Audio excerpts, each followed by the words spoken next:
A very warm welcome to the first series of our interviews about COVID-19 and well-being. We're here today with David Robson to discuss fake news, cognitive biases, and COVID-19. David is a science writer specializing in the human brain, body, and behavior. He has written many articles for New Scientist, BBC Future, and The Guardian, which recently has taken a focus on COVID-19. On top of that, he's also the author of the best-selling book, The Intelligence Trap: Why Smart People Make Dumb Mistakes. Welcome to the show, David. Thank you very much for agreeing to talk to us. Thanks so much for inviting me.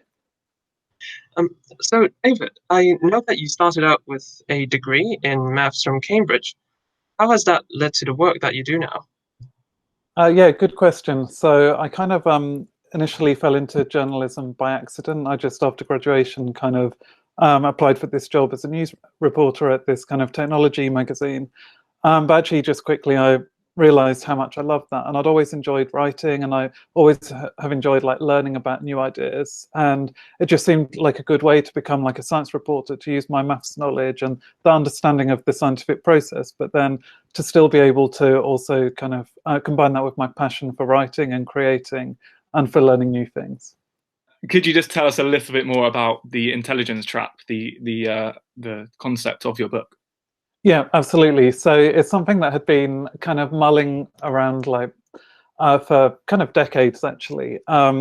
And it's really asking kind of why smart people make stupid mistakes. And I came to look at this because of my work as a journalist. You know, I interview all of these great scientists who have really changed our understanding of things like the human body or the human mind or our understanding of the universe. But I would often come across these stories of them in like their private life kind of making some serious mistakes, or that you would find that an expert in one field would have very odd ideas about kind of other areas of science. So you might have like a great molecular biologist who then kind of questions the scientific consensus on climate change and has become like a climate change denier. So it really kind of just inspired me to look at the psychology of why that could be, and whether intelligence is one of these things that, you know, you have a high IQ, you have high general intelligence, and that just improves your kind of problem solving and decision making in every area, or whether it's a bit more complicated than that, and whether actually it's a bit more like a car's engine, which is great if you have a powerful engine, but you also need to have ways to kind of guide your path and to navigate, kind of checks and balances, the brakes, the steering, to make sure that you don't drive off a cliff. And that's exactly what I found with intelligence, that obviously high intelligence is a huge advantage, but actually we need to know how to apply that correctly. And so my book really looks at the ways that we can improve that, that kind of the way we drive our vehicle, the way we use our brains. So bias is something that comes up a lot in your book and a lot in your work. Can you explain to our audience a little bit about what bias actually is? Yeah, absolutely. So I guess when I'm talking about bias here, it's quite a specific kind of term used by cognitive scientists. It's not necessarily the kind of racial biases that we might be familiar with, or kind of gender-related biases. This is very specifically kind of cognitive biases. They're kind of problems with the way we're applying our brain power. So in a kind of irrational fashion, which means that we don't make decisions in the right way, or that we might kind of misread information and misinterpret information in a way that can really skew our judgments. So, how bad would it be if we fall prey to our cognitive biases completely? So, someone might say, I listen to whatever I want to listen to. What's so bad about that? Right, so the bias that you're describing there, Raymond, is the confirmation bias, which is very well known. It's this idea that you kind of cherry pick the information that you kind of pick up and remember or search for to only support your point of view. Now, you know, that can make you feel personally very comfortable. It's actually quite a comforting kind of bias to have, because you don't have to consider if you're wrong. You just, you know, you always feel very confident of your views. But if you're someone who cares about the truth, if you really want to understand a rational view of the world, then that's a terrible way to be thinking, because it just means that all of your kind of intuitive gut reactions will be possibly leading you astray. You know, you might have an intuitive reason for feeling that something is correct or something is incorrect, and then you're not really checking or questioning that. You're just looking for the information that supports that point of view. It's like having blinkers. It's not allowing you to see the whole world the way it really is. And I think that's like incredibly worrying, and it can also lead to some very difficult and very problematic kind of situations in your life, you know, whether it comes to falling for kind of health scams like we have been seeing with the COVID outbreak, or whether it's concerning something like climate change, you know, and your kind of views of the planet's future. It's really leading a lot of people astray and leading them to take some very foolish decisions. So you mentioned COVID there. Do you think our biases affect how we do and conduct scientific research, for example, in this situation that we find ourselves in now? And how would it affect the interpretation of said results and how they're conveyed to the media? Yeah, that's a really good point. So absolutely, I think that confirmation bias is a big problem within science. So you often see that if someone is very invested in a theory, they will then start to kind of accidentally skew their kind of findings to support their point of view. So that's one of the reasons why we've had this huge replication crisis in psychology, because people were maybe just ignoring the results that didn't really fit their theory. They weren't publishing them, and then that kind of builds the illusion of this kind of evidence behind an idea, but doesn't really, but it's not actually the truth of what's out there. It's not a scientific truth. Concerning something like COVID-19, I think this is still a matter of debate. My impression is that actually we are seeing like a huge range of ideas out there about things like the death rates. You know, the estimates can vary quite widely between research groups, between countries. And I don't think that's necessarily due to cognitive bias, but I think that is just the kind of messiness of the data at this point of view. Now, I think the problem is in how people interpret those results. And I'm not sure this is the scientists so much, but it could be politicians. I think it's also very much the general public will only be looking for the kind of results that fit their kind of point of view. So you'll have some people, I've had a lot of these people contacting me after I wrote my articles, who really don't want to see coronavirus as a big threat. And, you know, they feel like the measures that we've been taking are over-exaggerated and we don't need the lockdowns. So they very much focus on the kind of the scientific studies suggesting that the death rate is very low and that, you know, it's not very dangerous for the large majority of people. Now you get other people who are very scared of the threat, and then they are really focusing only on the results that show the very high death rate. Now the answer is probably somewhere between them, and I think like the best thing that we can do just to kind of rationally appraise this situation at the moment is actually to just kind of accept that there is a huge degree of uncertainty and ambiguity in the data, and to try to take account of that uncertainty when we're making decisions. So in one of your articles that I read, you mentioned the term cognitive miser. Could you just explain briefly what this is and why people are more predispositioned to be a cognitive miser? Right, absolutely. So it's perhaps best illustrated with this very short test that scientists use all the time to kind of study cognitive miserliness. And it's very simple. It's more like a brain teaser. But if I ask you, for instance, Emily's father has 3 daughters, April, May, and what's the name of the 3rd daughter? Now, almost everyone says June because, you know, it feels intuitively right that if you kind of spot the pattern that they're like the months of the year and you just go ahead with that. But actually, to get the right answer, you just have to override that response and think like, hang on a minute, we've already been told that Emily's father has 3 daughters. So it's Emily, April and May. We already have been given the answer within the question. But loads of people get that wrong. Loads of really smart people get that wrong. So even amongst the Ivy League students in the US, you know, you might find that 2/3 of students actually get this kind of question wrong. So it's not that these people lack intelligence, but it's just that they're not really applying that intelligence in a very analytical way. You know, they're just going with the kind of easiest answer that comes to mind. And that's a real problem when it comes to misinformation, because that's really how we're kind of falling for fake news, is that we're going with the gist of a statement without interrogating the details of it.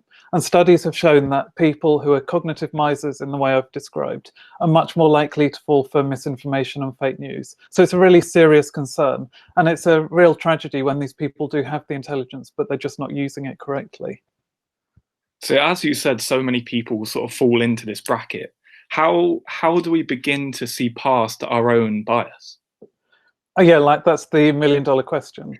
I mean, I would say, you know, we can learn to avoid being cognitive misers. So there's some really good research showing that actually very subtle prompts can even kind of encourage people to be a bit more rational in the way they're appraising information. One of the studies found that if you just ask someone to rate the accuracy, to think consciously about the accuracy of a statement before they share it, they're much less likely to share that information. It's just that, you know, normally on like Twitter or Facebook, we're not really consciously thinking of accuracy. We're kind of more thinking about the kind of emotional reaction we might be getting from this piece of information, or, you know, how many likes it's going to get or how many shares. So just kind of being a bit more conscious of your capacity to be a cognitive miser, and to take that into account whenever you read new information, and especially whenever you share new information. And to just look beyond the statement itself, but to try to fact check it, maybe independently from a different source, or to try to look for the logical fallacies within the statement, to just avoid going with that initial gut reaction. That's really the best first step that we can use to try to avoid this kind of bias processing that's helping to spread misinformation around the world. So, building on that, these biases are obviously not just limited in individuals, it's also in groups such as like governments as well. So, for example, the early days of the UK government's response to COVID-19, higher level officials like Patrick Vallance, the chief scientific officer, floated around the idea of a targeted herd immunity that delayed the implementation of drastic measures, contrary to international expert opinion. And more recently, the Swedish government has also taken a similar approach of refusing to close borders. Have they fallen prey to any cognitive biases, such as the overconfidence bias? And should we trust the government and experts then in this situation? That's a great question. And I'm not certain that I do have a perfect answer for that, because like I mentioned, some of the data has been, there's inherent uncertainties in the data, I would say, that make it very difficult for us to know which response is best. I mean, definitely from what we see so far, I would say that kind of looking for herd immunity isn't the best response. And you look at somewhere like South Korea, which has not really implemented a lockdown, but they have got this very widespread testing. They are tracking people's movements and then doing this contact tracing to see kind of who might have passed on the virus to other people, and then kind of putting all of those in quarantine. I mean, that definitely seems to have been much more effective than the lockdown. So I wouldn't say that there's clear evidence that, say, going into a lockdown in the way that like the kind of consensus at the moment has been is necessarily the best solution. But I would say that the idea of herd immunity was very badly communicated. I think that did come from a certain amount of overconfidence. I don't necessarily think that the term herd immunity was even appropriate for the kind of measures that they were taking, because they were still hoping to flatten the curve in the best way possible in the UK, but it was just a communications nightmare. So I certainly think that biases have played a part in that. I'm just a bit reluctant to say for certain that one approach has been absolutely right and one has been wrong before we see the full effects of the virus over the course of the next 18 months, before we get a vaccination. Again, with the communication between the government and the citizens, do you think when it comes to dealing with a crisis of such a nature like COVID-19, do you think it's always best practice for the government and the media to divulge as much information as possible, or can that actually be harmful to us?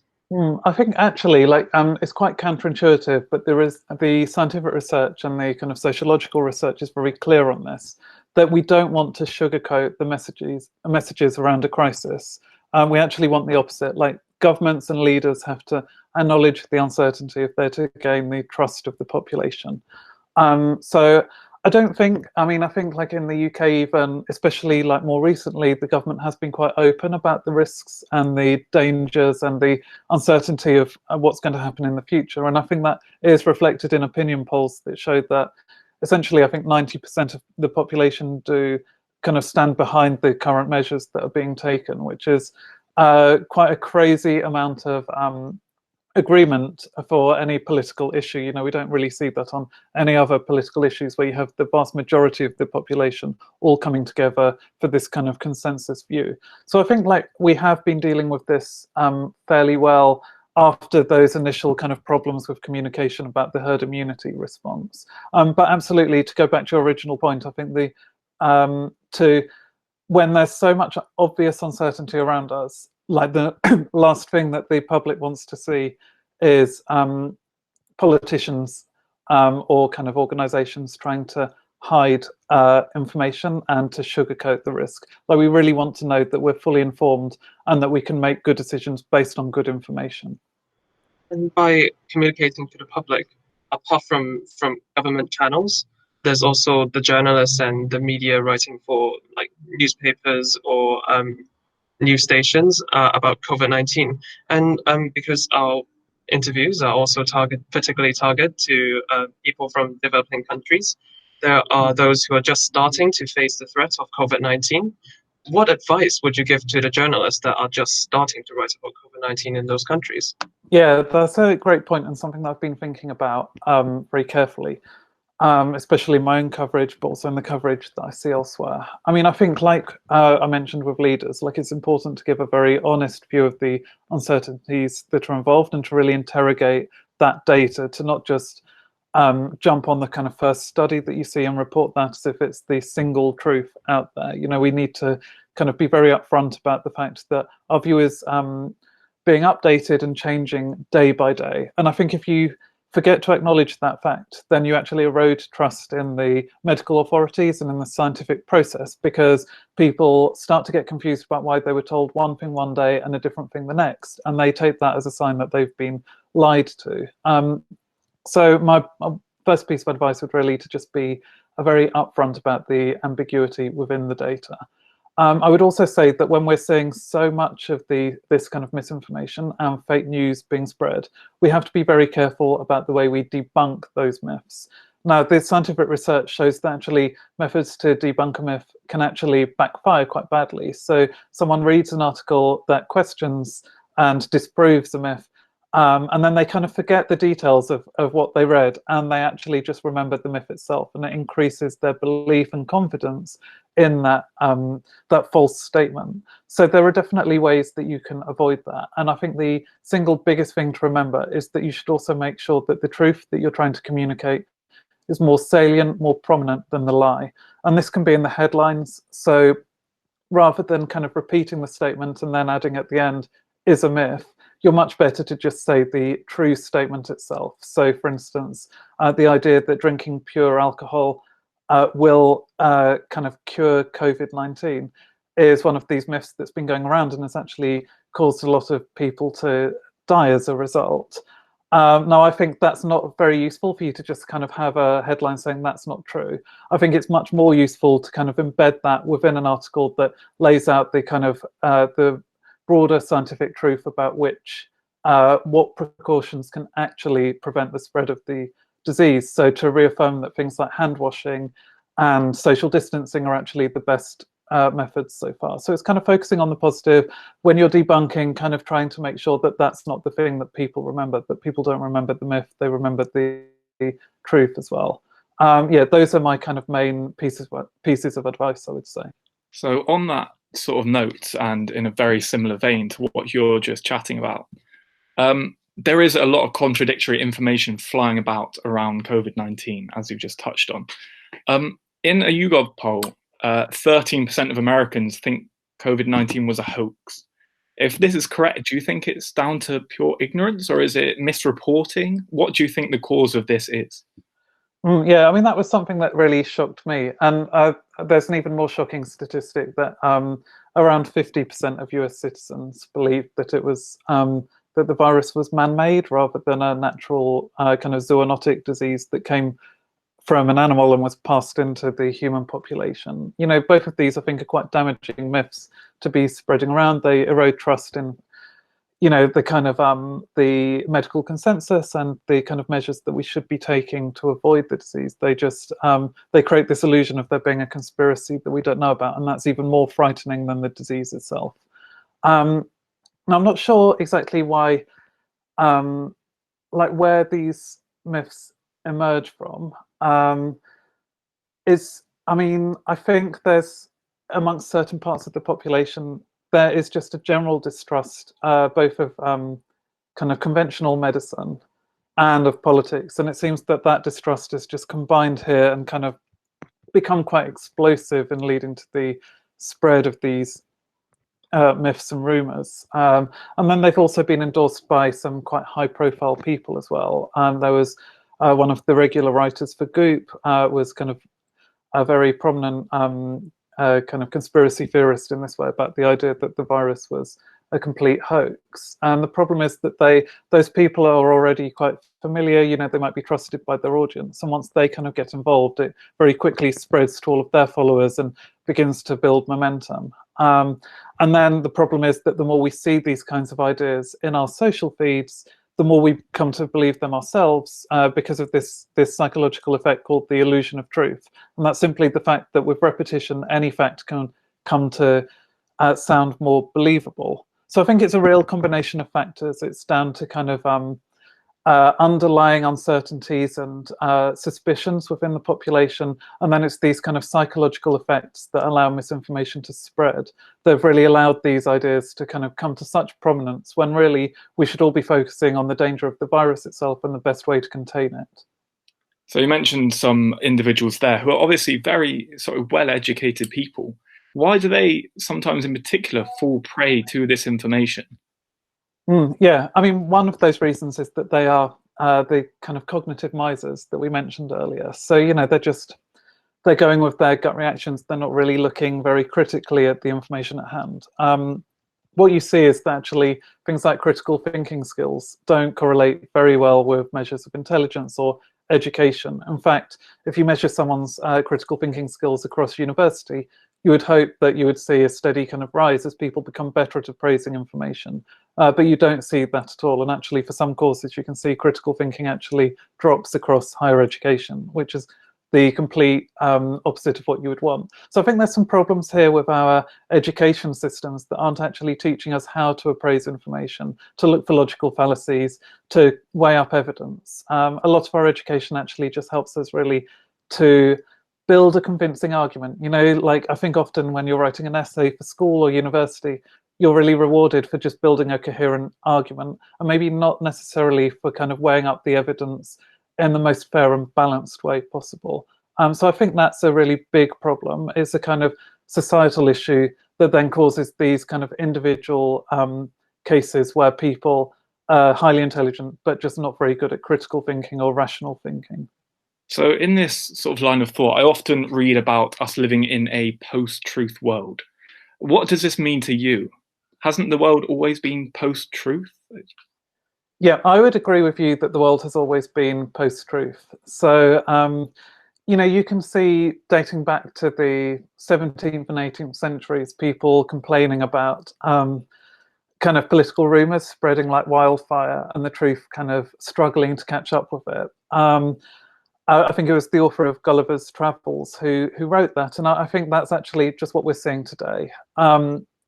I mean, so I think these are kind of psychological tendencies we've always had. I don't really think that we're necessarily in a post-truth world now compared to then, or there definitely isn't this kind of clear division between the two. But I do think social media does kind of exaggerate these tendencies. So one of the studies that I covered in a recent article showed that if you ask someone how accurate a statement is, you know, maybe they can kind of notice fake news, I don't know, 35% of the time. If you ask them just, would you share this? They're like 10% more likely to share it. So, you know, if they thought about the truth of the statement, they would be able to kind of detect whether it was true or not. But because they are kind of looking for likes, looking for emotional reactions, looking for their post to be shared, they don't even really consider that question. As one of the scientists said to me, you know, social media at the moment just doesn't incentivize truth or accuracy. It incentivizes kind of sharing and emotional reactions instead. So on a similar line to that, we know that a lot of fake news and misinformation out there can be very dangerous, particularly in a post-truth world, exaggerated, as you said, by social media. An example of this is in Iran, where hundreds have died and thousands sickened from the methanol poisoning from the fake news that has suggested that it was a cure for COVID-19. You've given us some tips earlier on, but how would you suggest to our audience who are living particularly in developing countries to avoid misinformation, where particularly the internet is not as developed? I mean, I think wherever you can, like, always try to kind of question what you're reading and to look for the source of the information. So a lot of these messages are being spread around on things like WhatsApp, and they'll start by saying, my uncle, who is an emergency doctor, told me this fact. So it sounds credible because it sounds like it's coming from someone who knows what they're talking about. But if that person isn't named, and if you can't actually see and you can't track it to that person, to a named person who is an expert, then I would just say don't believe what's being said. You should always try to follow it back to the original source and check that that source is credible before you believe any of this information that's doing the rounds on social media. So that's the major point, I think, is to kind of check all of the sources, and preferably see if you could also verify it from a number of different sources, from a number of different official channels before you start implementing any of the advice that's out there. So do you think calling people out for spreading this kind of misinformation would help? So there's a recent theory, like the 5G conspiracy theory, that COVID-19 is spread by 5G networks.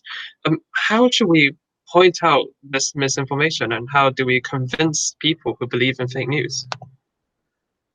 Yeah, that's a really important question, I think, and it's something that I touched on earlier when I said that attempting to debunk information can actually it has this backfire effect where it actually helps spread the message. I mean, I think like one of the ways that you can, I think it's a difficult question to start with about whether it's worth debunking something or not. So I would say like maybe just wait until like an idea has reached this kind of critical mass or critical level of support before you even bother debunking it. Sometimes you see, and this even happens on the BBC, that they'll like debunk a claim that was actually only shared by like one Twitter account that has 10 followers. Then all you're doing is promoting what would have only reached about 10 people. You're promoting it to 1 million people instead. And if only like 1% of those people actually end up believing the myth, well, it's still become a lot more popular and kind of has had a much bigger effect than it ever would have done.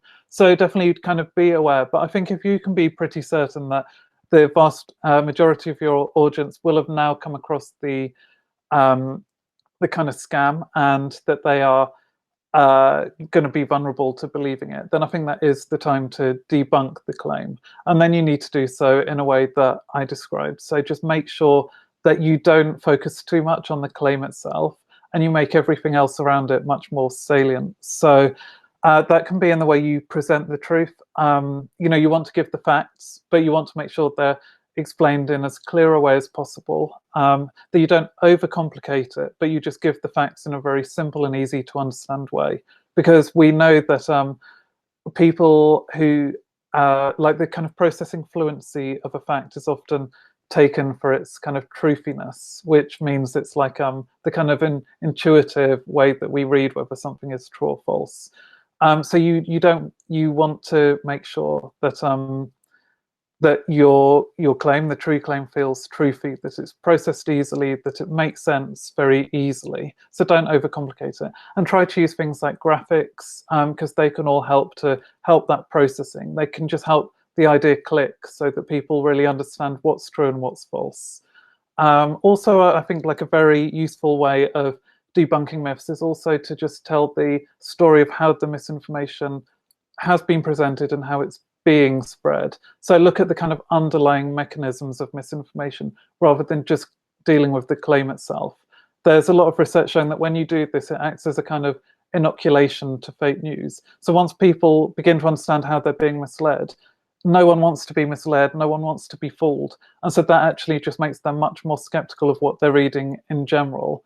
And that can help them not just with the single claim that you're trying to debunk, but it can also help them to deal with other misinformation that perhaps hasn't even surfaced yet, but will do in the future. So just to round the interview up, in sort of a more practical way, I was thinking whether we could apply the advice you just gave us.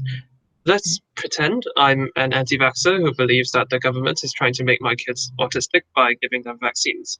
How would you convince me otherwise from what you've just told us? Yeah, so that's a great question. And actually, this is something that has been quite widely studied.